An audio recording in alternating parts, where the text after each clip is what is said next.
y dos, y dos, una, y dos, una, y dos. Hello and welcome to Cortes NYC Livestream, the podcast. This show broadcasts twice a week out of New York City. We are your hosts, Cortes NYC and Carla de Puerto Rico.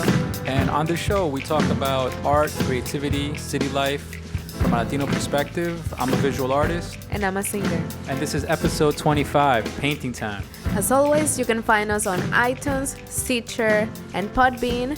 Please subscribe, rate, and review our episodes. And you can also find us on social media on Facebook, Tumblr, Twitter, and Instagram.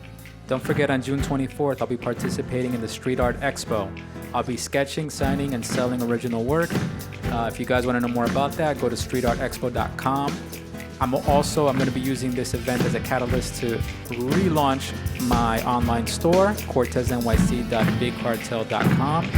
So stay following us and keep informed. Painting time.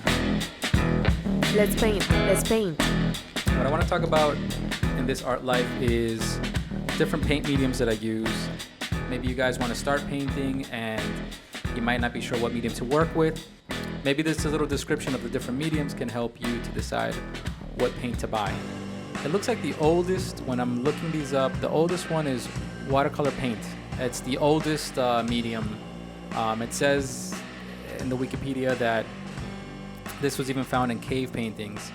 Watercolor is basically any pigment that could be suspended in water. So any kind of pigment at all. It doesn't have to be permanent. Watercolor is not permanent. That can be suspended in water, and then you use the water to swish around the color to thin it down, and you apply it. You could apply it with your hands, or you could apply it with a brush, anything you want. If the pigment is not poisonous or toxic, then that makes the watercolor even more useful across all mediums to do anything safe. You know what I mean?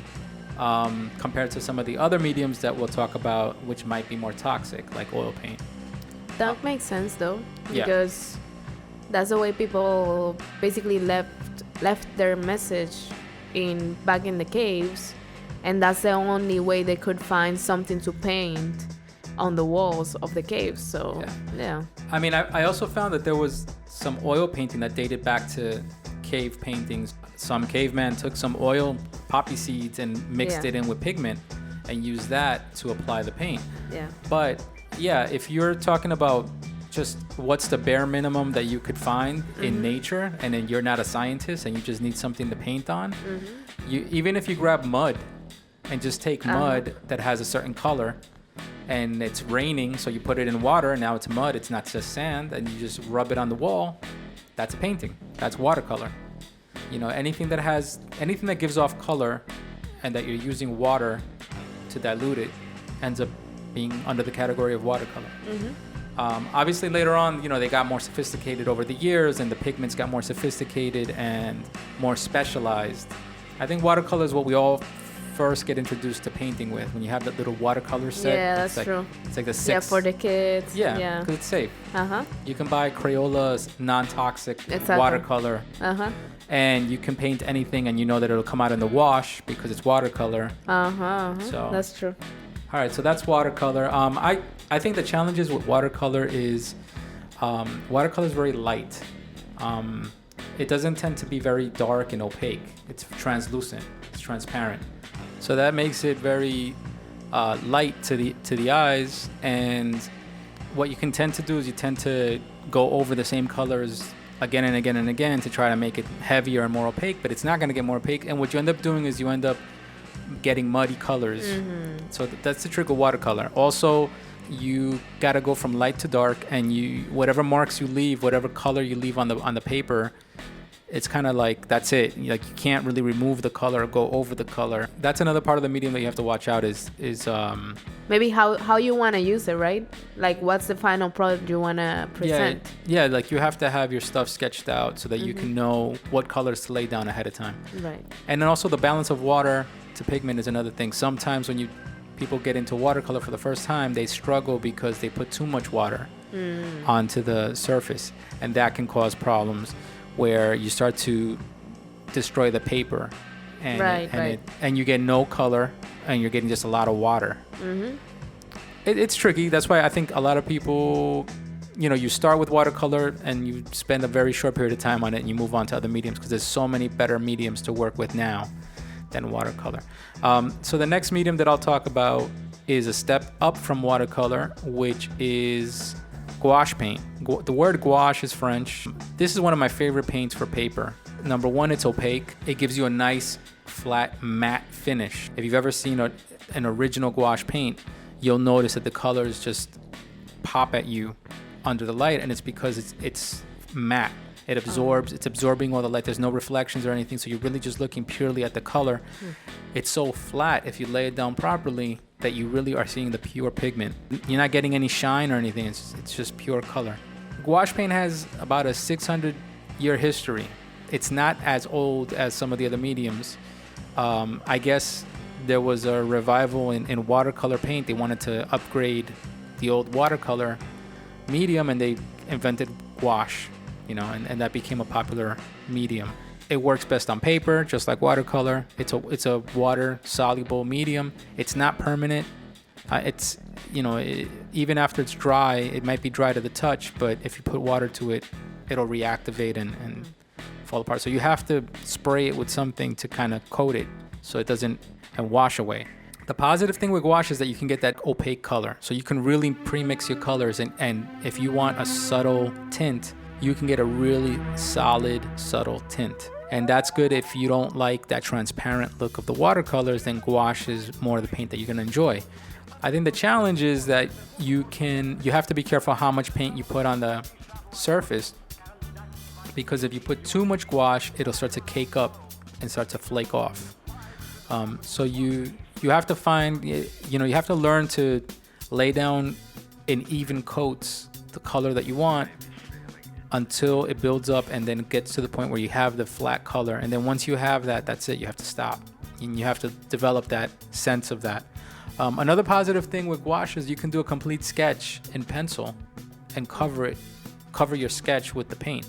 So you don't have to really worry about, you can go over, since it's opaque, you can go over your sketch, you can go over some little mistakes and things like that.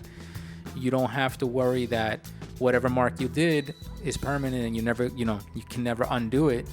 The good thing about gouache is that you can go over some of the small mistakes that you make. Also, you can do a light sketch in watercolor and go over that light sketch with gouache. That's another positive thing about gouache, is that gouache can go over watercolor.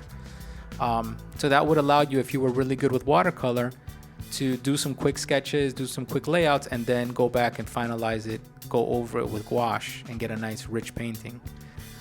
Another good thing about gouache is that you can mix it with color pencils.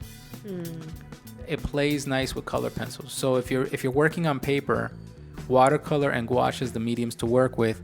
And on top of gouache, because it has a matte finish and like a sandy finish, you can still use color pencil on top of that, and they play well together.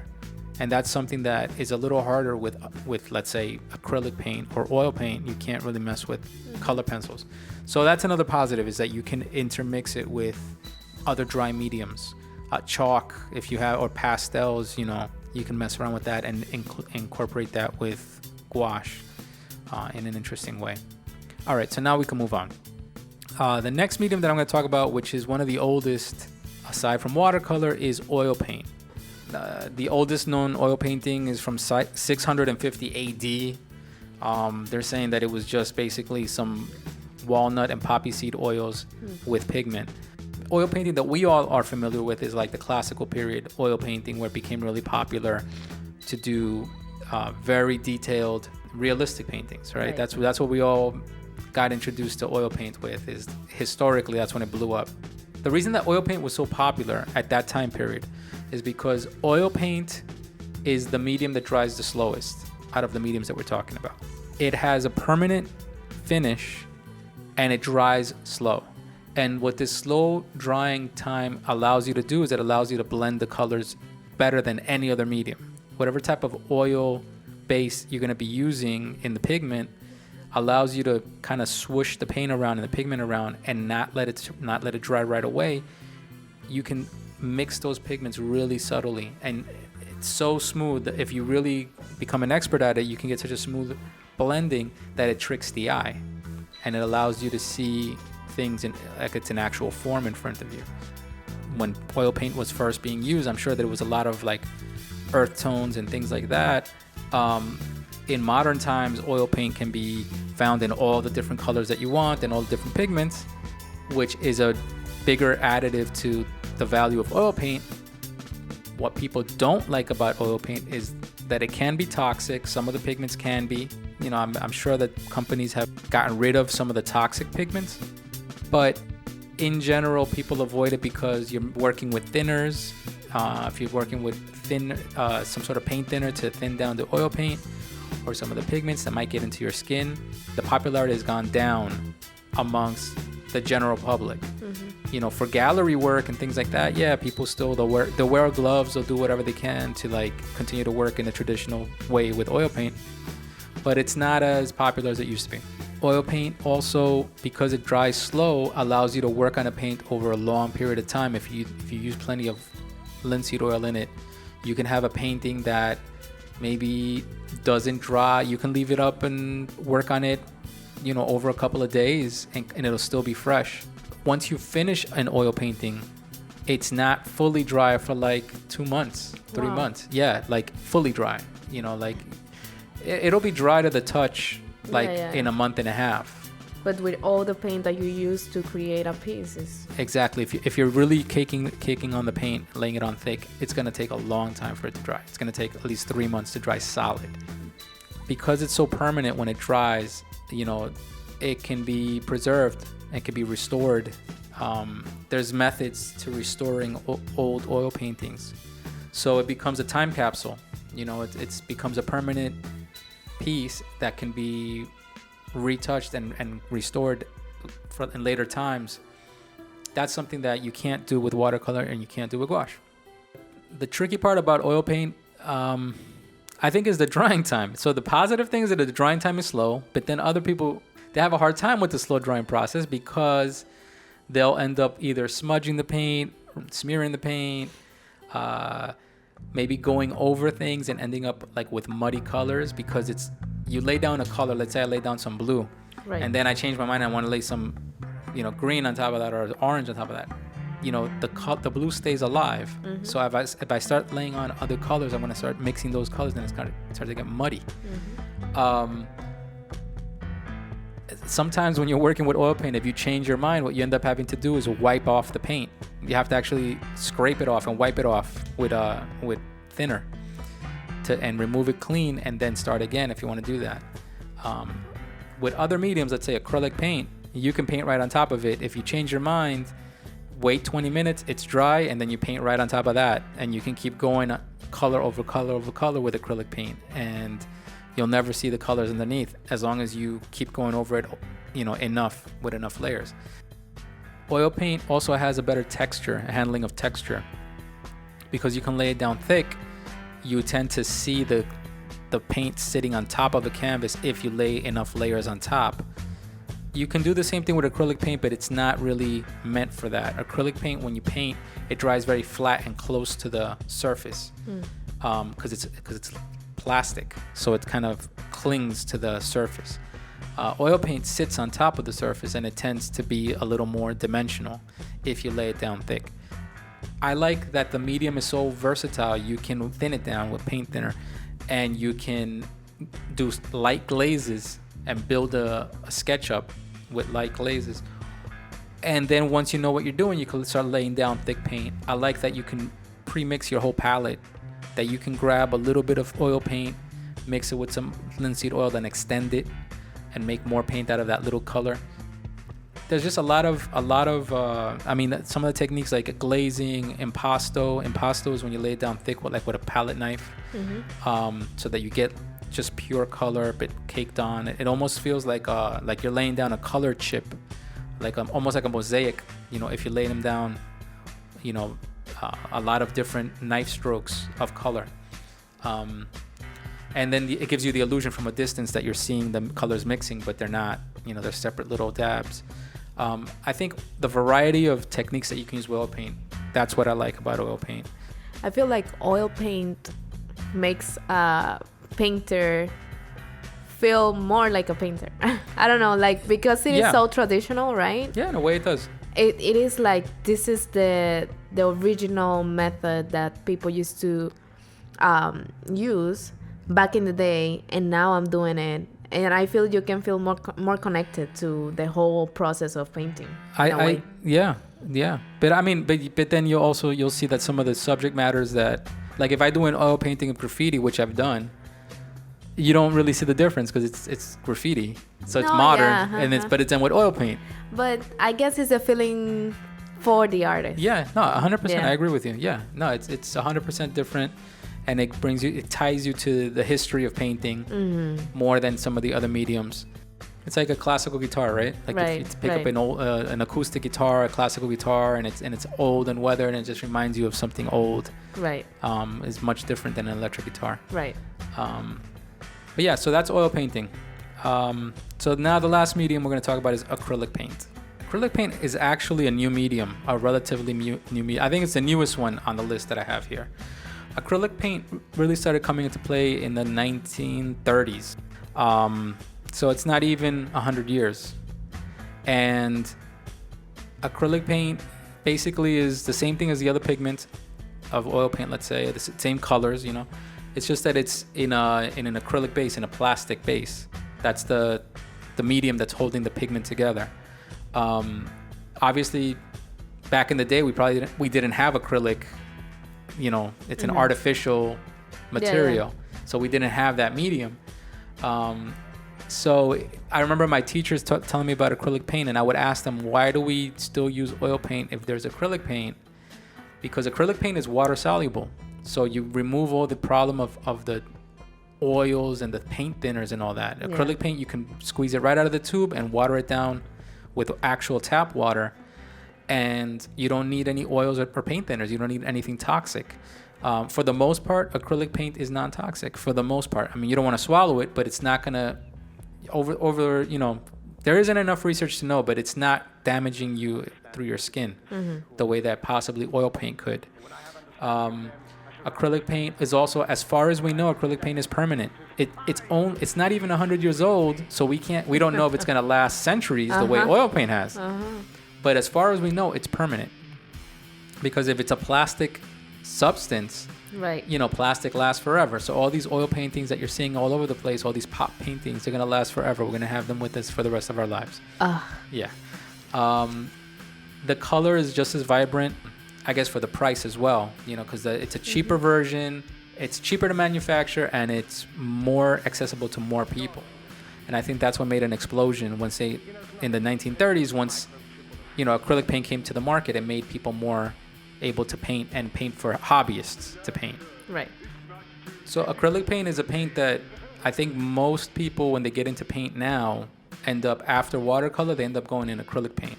I think that's the usual transition, is you learn just to handle the brush with watercolor, and then your parents buy you a set of acrylic paints at the hobby store, because it's water soluble, you know. Yeah, and even in school, I remember when I was like in elementary school, and we were just taking an art class, which was part of the curriculum, but it wasn't because we were studying art. It was just because it was like a elective or something like that.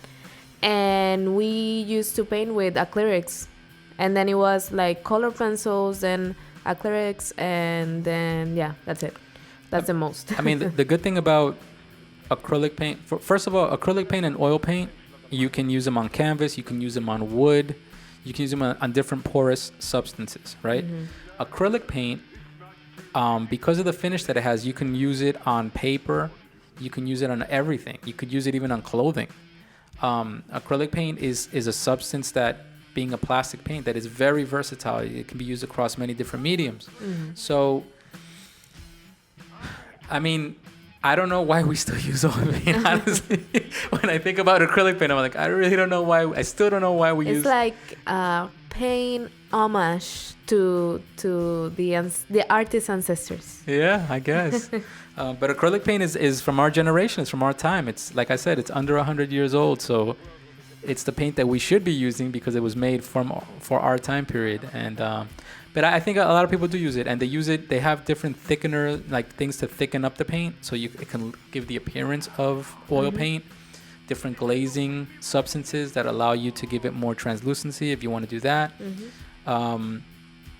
And I think acrylic paint, the fact that you can even put it through an airbrush. Right. You know, I've used acrylic paint through an airbrush. That's another thing. Like airbrushes didn't exist back in the day. So, you know, using acrylic paint for that. And it makes it that you can use it exactly in any surface. Surface. Pretty much any surface. I mean, if you're going to do it on metal, that's when you're going to have to get into enamel paint, which is another subject. Spray paint, enamel paint, and alkalids and all that. But yeah, almost practically every porous substance. Acrylic paint is I think the paint that I recommend for people who want to work big also. Like if you're going to work on a mural or a large canvas, people tend to use acrylic paint because acrylic paint is house paint. Yeah. That's another thing. Acrylic paint entered the market as house paint, and then eventually they upgraded the quality of it to make it an artist paint. So it was like a house paint that eventually the art market took seriously and said, well, we can use this for fine art. And now you'll see that there is fine art that is made, especially with the pop art movement, silk screening and all that kind of stuff, where acrylic paint is a permanent staple in fine art and it's taken seriously as a gallery, material. Yeah. Go paint.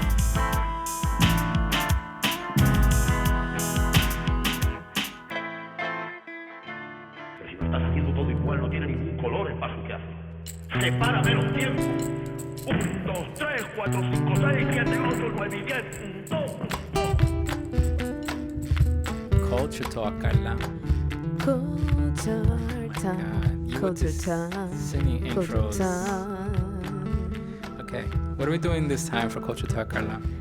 Well, we are kind of reviewing the movie Cronocrimenes. No, okay, we are reviewing the movie. Okay, so we are reviewing the movie. We're just not going to summarize the plot. Exactly. That's what I say.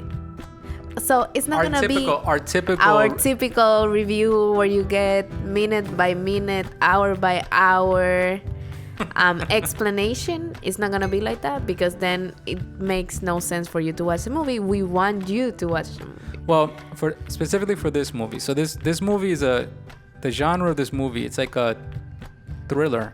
Yeah. Mystery thriller. Sci-fi. So if we talk about any of the plot details beyond just the beginning, you're gonna lose the point of even watching the movie. It's one of those movies that once you know what the movie's about, you might watch it twice or 3 times, but then by the 3rd time you're like, okay, I already know where it's going. Why watch it again and again and again? Exactly. So to say it one more time, the movie, it's called Cronocrimenes, or in English, Timecrimes. Timecrimes. Yeah, that's the way it was released. In English was Timecrimes. Okay. So the movie's called Timecrimes. It's from 2007. It is, I'll give you the summary, the plot summary, the spoiler-free plot summary from IMDb, which says, Hector is an ordinary man who's moving to a new house with his wife. One evening, while he's looking through his binoculars, he sees a naked girl in the woods. He decides to go there, just to find that the same girl is lying on a rock. Suddenly, a man with a pink bandage covering his face stabs Hector in his arm with scissors. And that's it. And that's where the mystery begins. My plot summary is pretty much the same. It's pretty much, it's mysterious. The movie opens up with a mysterious vibe. The scenery, everything's just very ordinary, but weird. Like the music is a little weird. It's a little mysterious, but it's an ordinary thing where a couple is just moving to a house in the wood, in a very remote location. And they're just a very normal couple, right? They're like flirting and being loving to each other and the unpacking. Excitement of moving into a new house. They're unpacking, getting everything ready. Another thing about the movie at the beginning, I feel like, so it was using the natural sound of the environment. So let's say if they were moving something into the house, or if it was in the woods, so you can hear the trees or birds or whatever was around. And I feel that was very smart, because then it started to create an atmosphere of normalness. Yeah. It makes you they don't play up too much music. Once the music kicks in, it's brought in more for the thrill. Exactly. For the thrill element. Yeah. I mean, and then like the very beginning of the movie, they're moving in, these things are happening. The guy goes out, the husband goes out into the backyard, he sits down, he starts looking through his binoculars, like just looking at the environment around, just killing time, daydreaming, and then he sees a girl in the woods. And he sees that she's stripping and she's taking off her clothes. She takes off her top, and then he's like not letting his wife. He doesn't want he's embarrassed. He wants to stay quiet, but he wants to keep watching this girl stripping, but he doesn't want his wife to know. And that begins to make you feel like uneasy, because you're like, well, what's up with this guy? You know, exactly. you start judging his character, and then the guy decides to get up and go into the woods and kind of see what's up with this girl. And you see the underlining there? You see why the guy had to go to see a girl that was getting naked into the woods if he has his wife. He didn't have to go to see what was going on there. He could have just let it be, whatever. Well, maybe she's with the boyfriend. Maybe she's doing something. Whatever, she's crazy. Then we can say, I agree with you, and we can say that little element might be the metaphor for the whole movie. Exactly. Which is I think the whole subject of the movie is when you open up a can of worms, when you go. Curiosity killed the cat. When you go looking for trouble, you're gonna create more trouble. La curiosidad mató al gato. Exactly. And this guy, that's the metaphor right out the gate, right in the beginning of the movie, is that he sees this person in the woods getting naked, and then he has to go and try to keep peeping, and then he wants to go and find out what's going on. And he goes and takes a walk, and then to try to cover up everything that he's doing, he ends up opening up a bigger can of worms, and he goes into this big rabbit hole of like craziness. And that we don't want to spoil. No. Talking about the movie, avoiding any spoilers, but talking about the movie. So we said it's a mystery, right? It's a drama, it's a thriller, and it's a sci-fi. It's definitely, I can tell you the sci-fi element is time travel. And it's a little bit of a spoiler, but hopefully it won't ruin too much for you. Yeah, no, I don't think so. I think that you have to watch it to see exactly how it happens. And then also, I think that it's not a spoiler. I don't know. For me, when I first saw the movie, because it has this weird Spain kind of movie, and it's in Spanish language, and it's the cast, we were saying the movie looks kind of dated. It looks a little bit like from the 90s or something, or from the 80s, even though it's from 2007, and I think it's because the cast, like the main character is not a very attractive person. That's true. None of the cast is really attractive people. Even the girl that gets naked is, she's attractive, but not like a model or anything. Yeah. She's not like Hollywood. She's a very normal looking girl. Yeah. So I think it makes it look a little dated. It makes it look a little ordinary. The footage, the copy that we saw online, it makes it look a little out of date also, But I think when we first get into the movie, you get this feeling that you're getting into a weird, surreal kind of movie. Like the Almodovar type of movies. Exactly. Where you don't know are you going into a different universe? Are you going to a different subconscious of the guy? Is he dreaming this? Is this all not really happening? Yeah, because it starts so normal. Like everything is just normal. It's just a couple in their house, and even their conversations and the way they talk, it's just so normal. It's like a documentary. It's like you're seeing a documentary of two people just talking to each other. Correct. And then once he gets into seeing the naked woman, and then you're like into this weird, seedy, like secretive kind of because you're like story. Then it starts feeling like one of those foreign movies. Yeah. And then once the whole thing snowballs into the real plot opening up, you start to think, is this guy losing his mind? Is he imagining all this stuff? Mm-hmm. So for me, that I don't want to emphasize so much the sci-fi time travel element, even though it is that, and in the title it says Timecrimes. Mm-hmm. But it's a little bit of a surprise. If you don't know too much about the movie, it's a little bit of an interesting surprise because it keeps you guessing what's going on until they start to reveal that it is, this time traveling thing. The director of this movie doesn't have too many movies under his belt. He's got a lot of writing credits, but his movies are he's got a lot of short films. But I think he has a very open imagination. We were saying a lot of his stuff is kind of more on the edgier side. He made a movie called Colossal, which I saw. It's an English language movie. I forgot. I think there's a comedian in it.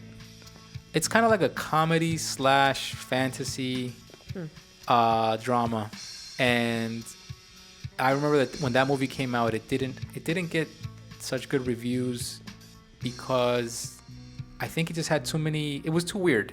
And it had too many elements that threw people off. I think the characters weren't, in that movie Colossal, the characters weren't so interesting. So that defeated the movie a little bit. But so the director has a lot of different credits under his belt. This movie in particular, Timecrimes, Cronocrimenes, I remember when it first came out, I remember hearing about it through reviews, and it got me curious. But I think the reviewers did a good job of, they basically told you the basic story without telling you too much. And when I went to look into it, I got really excited because I was like, wow, this is really different. This is not what I imagined it was going to be. I think that's and it was being reviewed by Americans, actually, as a foreign film. So it was an American review, an English-speaking review, talking about it as a foreign film, and it got me really curious. I was like, wow. I think that's what happens a lot too, at least to me, with let's say this type of foreign movies as Almodovar, and this particular movie was very interesting to see because it was a very different plot. Even though there's some elements that maybe we can see in other sci-fis, it wasn't treated the same way when you see other sci-fi movies. I think the editing. Yeah. Also, so this movie, because it uses time travel, spoilers, because it uses time travel, it does a good job of using time travel in the plot. And the writer really interwove all the different scenes, which made it, I could imagine it must have been a nightmare to film and to edit. Yeah. Because you're using a lot of different time periods and you're intermixing them all and you're connecting them all very well. So as far as time travel movies, I'm sure a lot of people are familiar with, let's say, Back to the Future.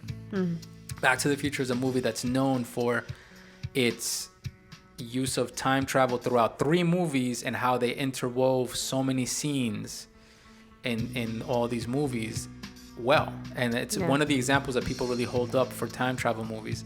I think I would say, that was something I was going to say. This movie, Cronocrimenes, it reminds me of a mixture, and I'll use these examples, and maybe this might help you guys to understand what the movie is like.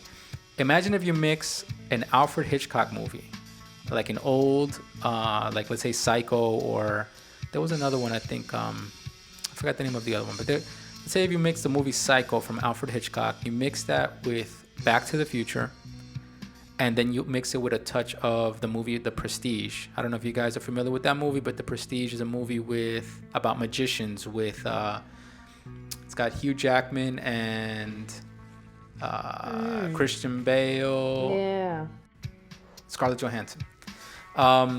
And that movie, if you mix The Prestige with Back to the Future with an Alfred Hitchcock movie like Psycho, put all those movies together, and you'll end up with this kind of vibe of this movie, Cronocrimenes. It's very well written. The time travel element is very well written into the story, and it really keeps you guessing, and it teases you along to solve the puzzle. Yeah. Right? The mystery and the thrill element of it just keeps teasing Yeah, you along. you keep going with the movie, and you're like, okay, so what's gonna happen next? What's gonna happen next? What's gonna happen next? Yeah, no, and the okay, so without spoiling stuff, because I know we want to talk about anything. it. But so in the movie there's several elements, and I think that's good writing. But there's several parts of the movie that resolve, and they resolve things. So there's key scenes that open up a can of worms and make you feel like, oh my God, shit just hit the fan. This is horrible. How is he going to resolve this? Yeah. And then he goes through the struggle, and he goes through the story, and then he resolves it. And you're like, okay. And then another can of worms opens. So it's a continuation. Like, they managed to tease you along that once he resolves one problem, he's got to resolve another one. And then he's got to resolve another one. And then he's got to resolve another one. And it keeps going. And it keeps going. And then towards the end, you're like, well, how is this ever going to come to a conclusion? Like, how is he ever going to finally close this problem that he opened up? And I think that's where the Back to the Future element comes in. Where that movie Back to the Future. Carla, have you seen Back to the Future? No, you got to watch Back to the Future. Yeah. I know it's not really from your time, but it's a time travel movie, so you can go back in time and watch, right? No, but it's more comedy. So Back to the Future is more time travel, but with comedy, and it uses it well. It uses the storyline well, and the way they intermix the characters throughout the time periods, and how one problem leads to another is done very well. And I think this movie, Cronocrimenes, I didn't know when I first went to see it that it was going to be that way. Right. And I think that's another reason why it surprised me. It was a pleasant surprise, because I didn't know what to expect from this foreign movie, and it ended up being really time crimes about crimes in different times, and I think also the movie with the characters shows you a little bit the personality of Spaniards in a way, because the way they talk and the way they communicate is different than if you see an American movie when they talk and they communicate and how they react in certain situations. There were some situations. That's a very good observation, Carla. Yeah, there were some situations that you as an, let's say, as an American viewer that you are used to seeing American movies, you would think like, why they're so relaxed about it? Why they're acting like this is normal? Like they can just continue to live like this and that's fine. Yeah. But then you don't understand their view of the problem, that maybe after living it and reliving it, they're okay with it. Yeah. No, I agree. And I think showing these characters and how they communicate, and you don't know what to expect from them. You know, if this movie was done, I mean, if they were to remake this movie in English, it would be a disaster. For sure. Because it's what I'm saying. It would be a sci-fi. It takes out all the personality. If this was done in English, it would be a complete sci-fi. Yeah. It would be a scientists and technical things, and it would be horrible. I'm pretty sure. Yeah. Yeah. But all right, so I think the scenery was great also. The setting they chose to do the movie, it was perfect for it. And also how they handled time travel wasn't science heavy at all. I don't think they even explained how it works. That's why it's like magic realism, because it seems so natural. It seems like so like, oh well, this thing just happened. Yeah. And who cares? Exactly. Yeah. All right. So Carla, your final review. You recommend it? What do you think? Yes, I do recommend it. I think you should watch it. We found a copy online that has subtitles in English. Oh, okay. Yes. So you can just watch it, learn a little bit of Spanish. I think it's a good movie for you to open up your eyes to sci-fi in different languages and in different countries. True. And the way that they treat it, and the way that is connected to the society kind of that country. Yeah. If it makes sense. No, it makes sense. I see what you're saying. Yeah. Yeah, I definitely recommend it. I've seen this movie now 3 times. I don't know if I'm going to see it a 4th time. No. I think I would have to take a break from it and maybe in 5 years see it Watch again or it something again. like that. Yeah. Yeah, I think once you know the spoilers, once you know the gist of it, yeah, you kind of see it maybe once or twice. And then you need time to detox and then come back. Yeah, I think the second time I really enjoyed it because I got to see, all the connections from the beginning and be like, oh man, if he would have known that or if he would have known this.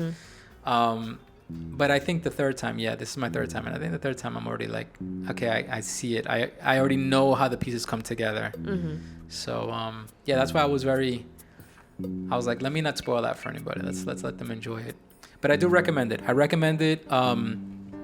I think the pacing of it with the subtitles, even if you don't speak Spanish, reading the subtitles should be fine. Yes. The pacing is good. Sometimes in like if you try to watch a horror movie in Spanish, it's very difficult because the scare will come before you read what happened. Exactly. You'll be like, I'm scared, but what happened? Yeah, and then you start reading, oh, he said this. Oh, okay. Yeah, no, I think the pacing is good, so it's not going to throw you off. I recommend it. Timecrimes. Cronocrimenes. Go check it out. You wanted me to teach you, right? This is street reality. Hablando español, Carla.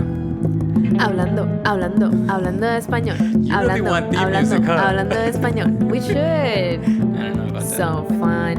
Okay, let's start with pigment. How do you say pigment? Pigment. Wow, now you're trying to really twist me, huh? Pigment. Pigment is Pigmento? Yes. Ah! You're such a show. Qué show eres, de verdad. Eres un show. Pigmento. Okay. Next one, diluted. Oh, shit. You're really trying to get me. I paid attention to what you said. Diluted. Something.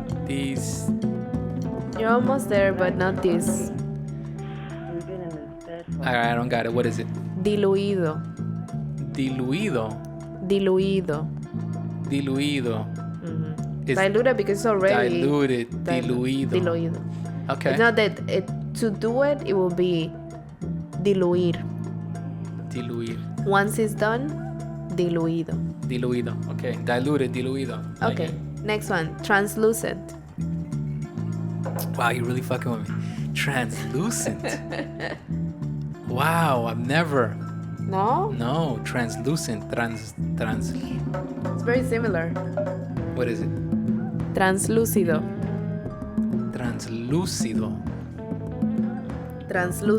Because of the light. Yeah. Translucido. Wow, I've never said that. Translucido. Okay, good. Okay. Next one. Transparente. That's what I was gonna say. I said it in Spanish. Transparente is transparent. Yes. I would have had it. That would have been easy. Transparent, transparente. Yeah. Next one, medium. Medium, meaning like the medium of the paint, the type of paint, medium or paint medium. Medium is Medio? Yeah. Yeah? Yeah. Medio just sounds weird. Yeah, I know. Even though it's literally medium y medio, but... Yeah, but it is. Yeah, all right. Medio. Okay, next one. Opaque. Opaco. Yes. Yeah, it took me a second. Opaco. Opaque. Next one. Pastels? Pastels.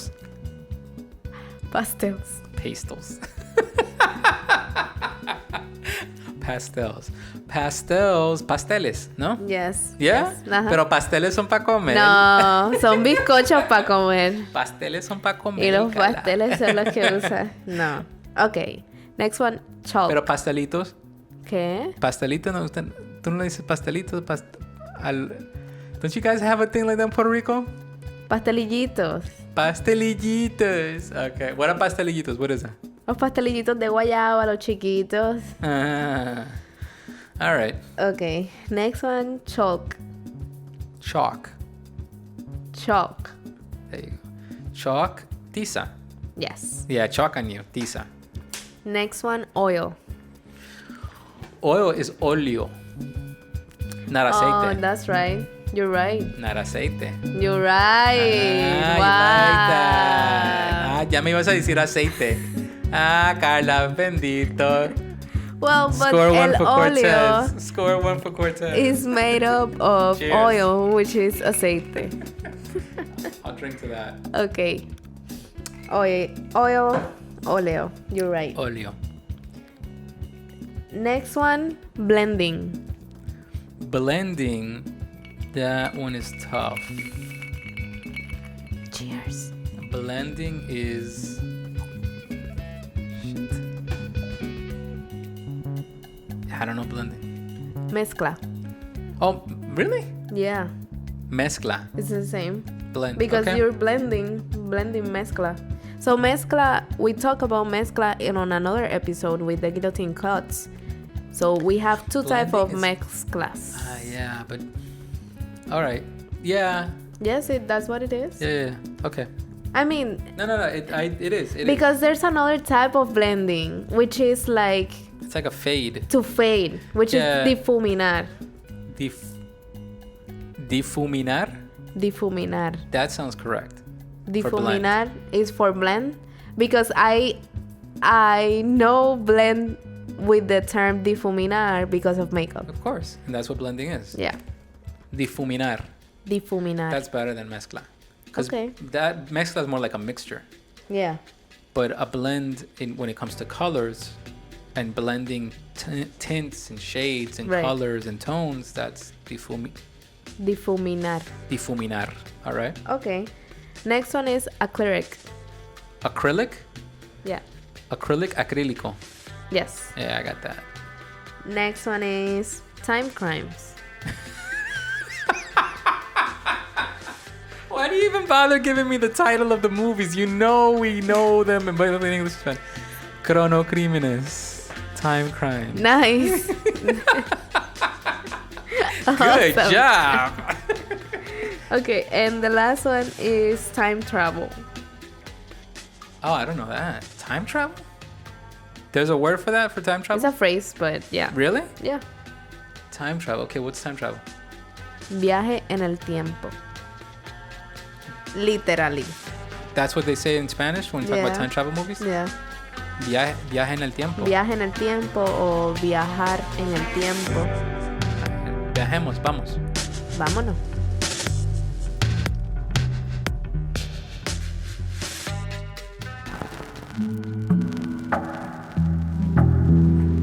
All right, another one. Done. Another one. And another one. What? You know who's that one, right? Who's that one? DJ Khaled. El que no le gusta, ya tú sabes, hacerle cositas a la mujer. What? Oh, wow. Pero hablemos de eso en otro episodio. Well, shout out to Khaled and J-Lo and Cardi B with that. Dinero. What? Yo quiero dinero. Dinero. Dab it. All right. So next episode is going to be episode 26, politics. In art life, I'm going to talk about political art. And on Culture Talk, we're going to be talking about why Trump is bad for Latin culture. Which he is. Mm-hmm. And at the end, we're going to... Hablar español. As always. Nos vemos.